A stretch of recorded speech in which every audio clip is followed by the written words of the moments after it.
boosted Price up a lot in there. He must have a huge kind of ambitions, or you must think he's going to go on to do big things. Well, I believe, this is his biggest test to date. He's got to overcome John McDermott.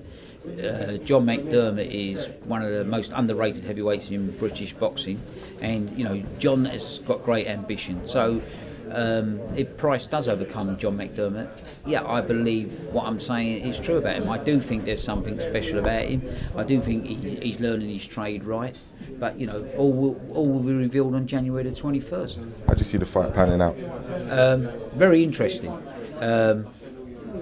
I think John McDermott will put David Price under a lot of pressure. He will take him into places he hasn't been so far in the pro ranks. And we'll learn a lot more about. We don't need to learn anything about John McDermott. We know what John McDermott is, and we know John McDermott is a determined fighter and badly needs to win this fight. That's his desire. David Price still has to prove to us what I'm saying about him is right, or is it the normal Frank Maloney hype? You're putting on a real heavyweight showcase. I mean, is it your attempt to show the British public that actually there are some credible fighters out there? I think we've got some great heavyweights in Britain. It's just a matter of bringing them along right, a matter of being exposed to the British public. Heavyweights are something special. If the heavyweight division is doing well, the whole of boxing will do well, and that's my great belief. If you give good heavyweight fights, you'll get people coming back to boxing. People cultivating records. Is it just literally to try and get to that big end prize, the money?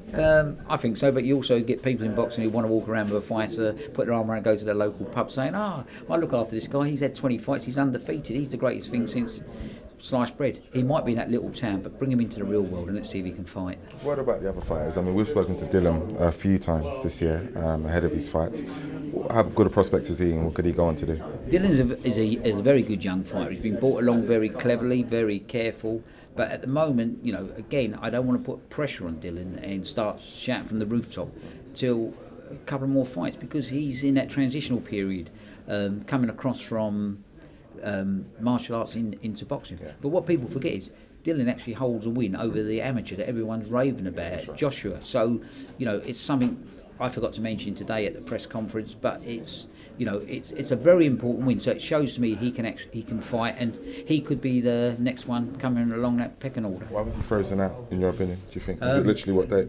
I think it's politics. It's politics. You heard it from Danny Price. Yeah. If your face don't fit, you're not in the squad. And that, probably Dylan's face didn't fit because he's a street boy from South London. How are you going to keep fighters busy this year, Frank? Giving them work. But a lot of the work's got to be done in the gym. The fighting's the easy part. It's the gym work's the most important. If you want to be the best, you've got to prepare properly. You don't go to university and get a degree by just turning up and taking your exam. You have 3 years of hard work to get there. So it's the same with fighters. They've got to put the work in to get to the top. That's the most important thing. If you're unprepared, you're never going to get to the top. You're expecting all of the Liverpudlians to come out and support David this weekend on the 21st? I think there'll be a lot of Liverpudlians out there. I also think there'll be quite a few boys from London and Essex going up there. It's one of the fights I think it's going to. It's caught the public's imagination. Thanks for your time. Thank you.